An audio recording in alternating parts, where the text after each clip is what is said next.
आज इस गरिमामय अवसर पर हमारे बीच उपस्थित भारत के पूर्व राष्ट्रपति महामहिम आदरणीय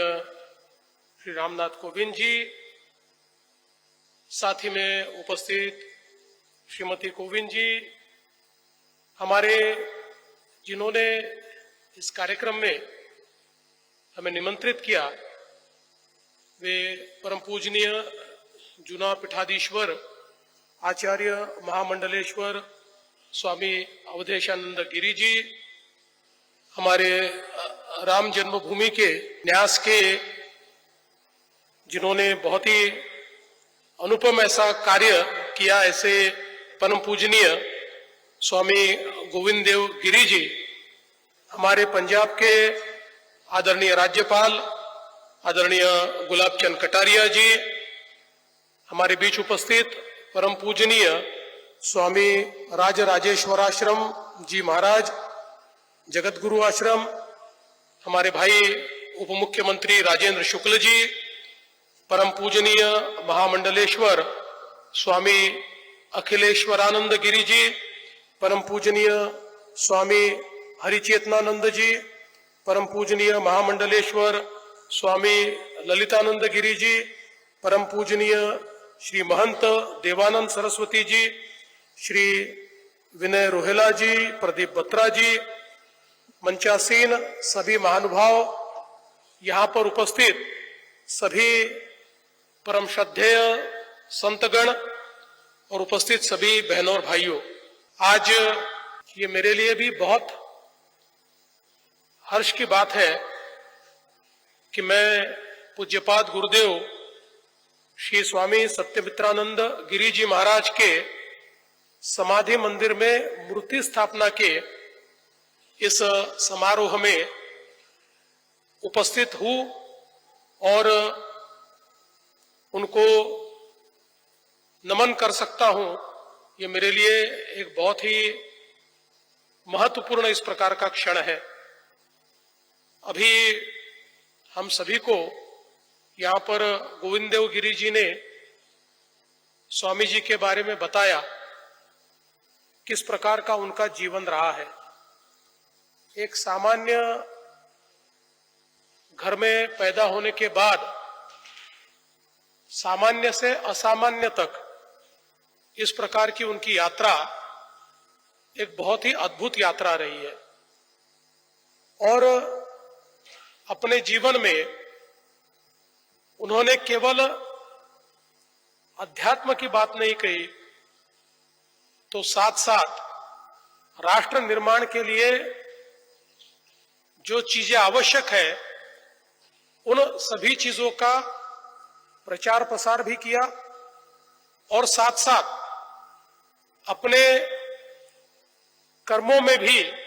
उन सभी चीजों को सम्मिलित किया। जैसा अभी हमको बताया गया कि भारत माता का मंदिर तैयार करके और एक प्रकार से हमारी जो ये सनातन संस्कृति है, इस संस्कृति के प्रतीक के रूप में जहां एक और भारत माता को स्थापित किया गया, वहीं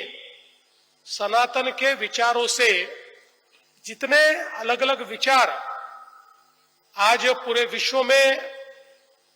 जिसकी गूंज हमें दिखाई पड़ती है, सुनाई पड़ती है, ऐसे सभी विचारों को एक साथ लाने का कार्य भी पूज्य गुरुदेव जी ने किया, जिसका उल्लेख यहां समन्वय के रूप में हुआ। और मैं ऐसा मानता हूं कि विचारक तो कई होते हैं, लेकिन संत वही होते हैं जो जोड़ने का काम करते हैं। संत कभी तोड़ने का काम नहीं करते। और पूज्य गुरुदेव एक ऐसे संत थे जिन्होंने समाज को जोड़कर एक साथ लाने का कार्य किया। कहीं पर भी आपदा हो, कहीं पर भी विपदा हो, उस आपदा और विपदा में गुरुदेव पहुंच जाते थे और वहां पर सेवा का कार्य अद्भुत तरीके से उनके माध्यम से होता था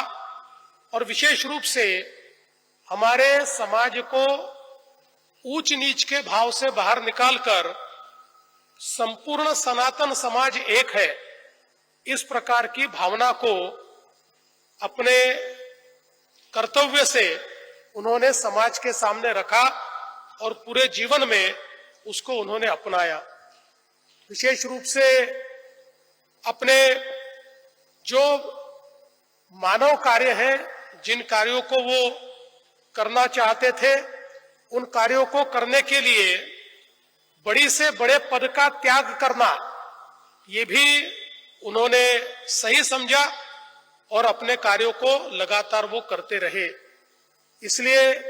एक अद्भुत इस प्रकार के व्यक्तित्व के रूप में पूरे भारत ने और पूरे विश्व ने उनको देखा। भारत के बाहर भी जब उन्होंने प्रवचन किए तो दुनिया के लोग मंत्रमुग्धता के साथ उनके प्रवचनों को सुनते रहे और उसमें से बोध प्राप्त करते रहे। मैं ऐसा मानता हूं कि ऐसे गुरुदेव का समाधि मंदिर मूर्ति स्थापना समारोह यहाँ पर हो रहा है,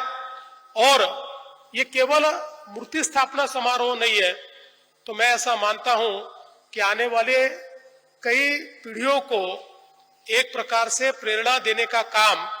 इस समाधि मंदिर मूर्ति स्थापना के कार्यक्रम से किया जाएगा। हम सभी लोग जानते हैं कि हमारी सनातन संस्कृति, हमारा सनातन विचार, ये दुनिया के सबसे पुराने विचारों में से एक है। आज तो हम सभी लोग मानते हैं, हम तो सालों से ये कहते आए हैं कि दुनिया की सबसे पुरानी सभ्यता ये हमारी भारत की सभ्यता है। लेकिन अब चूंकि जब तक हम लोग इतिहास और विज्ञान को साथ में लाकर इसके बारे में हमारा प्रतिवेदन और प्रतिपादन नहीं करते, तब तक दुनिया भी इस सच को नहीं मानती। लेकिन आज दुनिया के सामने जब हमारी सरस्वती संस्कृति के सारे अवशेष सामने आ रहे हैं, तो ये जो अवधारणा थी कि दुनिया की सबसे पुरानी सभ्यता और दुनिया का सबसे पुराना विचार ये हमारा है, आज दुनिया भी उसको मानने लगी है। और विशेष रूप से हमारी जो जीवन पद्धति है वो एक ऐसी समृद्ध जीवन पद्धति है कि जिसने विविधता को अपनाया है। हमारी जीवन पद्धति ने कभी किसी को बहिष्कृत नहीं किया, तो जो जो इस जीवन पद्धति में आए उन सभी को साथ में लेकर और उन्होंने जो जो अच्छा लाया उस सब अच्छे को अपनी जीवन पद्धति में समाहित करते हुए हमारी जीवन पद्धति आगे बढ़ी। और इसी कारण से दुनिया में और दुनिया के इतिहास में जिनको पुरानी सभ्यताएं कहा गया, ऐसी सारी सभ्यताएं समाप्त हो गई। कोई 3000 साल पुरानी थी, कोई 4000 साल पुरानी थी, कोई 6000 साल पुरानी थी, लेकिन इससे कई ज्यादा पुरानी ऐसी हमारी यह सभ्यता निरंतर चलती रही, क्योंकि इस सभ्यता को ऐसे वाहक मिले कि जिन वाहकों ने इस सभ्यता को संवारा, इस सभ्यता को समाज के सामने, आने वाली पीढ़ियों के सामने सरलता के साथ रखा। अपने कर्मों के माध्यम से, अपने आचरण के माध्यम से इसको अगली पीढ़ियों तक पहुंचाने का कार्य किया। और मैं ऐसा मानता हूं कि गुरुदेव उन्हीं में से एक थे। एक प्रकार से सनातन संस्कृति और दुनिया की सबसे पुरानी सभ्यता के वाहक के रूप में, उसके प्रचारक के रूप में गुरुदेव ने कार्य किया। और मैं ऐसा मानता हूं कि इसी के चलते आज ये जो कार्यक्रम हो रहा है, ये कार्यक्रम उन्हीं कार्यों को आगे बढ़ाने के लिए एक प्रकार से किया जा रहा है। और विशेष रूप से हमारे परम पूजनीय स्वामी अवधेशानंद गिरी जी महाराज, जो पूरे भारत में विचरण करते हैं और अपने स्वाध्याय के माध्यम से एक बहुत बड़ा परिवार उन्होंने जोड़ा है, जो परिवार हमारी इसी सनातन संस्कृति को, सनातन विचार को आगे ले जाने का काम करता है। मैं ऐसा मानता हूं कि गुरुदेव के विचार उनके माध्यम से लगातार आगे जा रहे हैं, हमारे समाज में पहुंच रहे हैं। और विशेष रूप से अब तो हमारे आदरणीय प्रधानमंत्री श्री नरेंद्र मोदी जी के नेतृत्व में एक ऐसा सांस्कृतिक पुनरुत्थान हम लोग देख रहे हैं कि जिस पुनरुत्थान में हमारी युवा पीढ़ी भी बहुत अच्छे तरीके से सनातन विचारों के साथ जुड़ती हुई दिख रही है। अपने संस्कृति का अभिमान अब हमारी नई पीढ़ी में भी दिखाई पड़ता है और हमारे जो इतिहास को एक प्रकार से कलंकित किया गया था, अब वापस वही इतिहास मंडित हो रहा है। उस इतिहास की महिमा लोगों तक पहुंच रही है और इसमें मंच पर बैठे हुए हमारे जो संतगण हैं, इन सभी की एक बहुत महत्वपूर्ण ऐसी भूमिका रही है। इसलिए उन सभी को मैं वंदन करता हूं। फिर एक बार पूज्य गुरुदेव श्री स्वामी सत्यमित्रानंद गिरी जी महाराज, इनके चरणों में मैं नमन करता हूं। और इस बहुत ही अच्छे कार्यक्रम में मुझे आपने निमंत्रित किया, इस कार्यक्रम का हिस्सा बनाया, इसलिए आपका बहुत बहुत आभार व्यक्त करते हुए अपने शब्दों को विराम देता हूं। धन्यवाद। जय हिंद।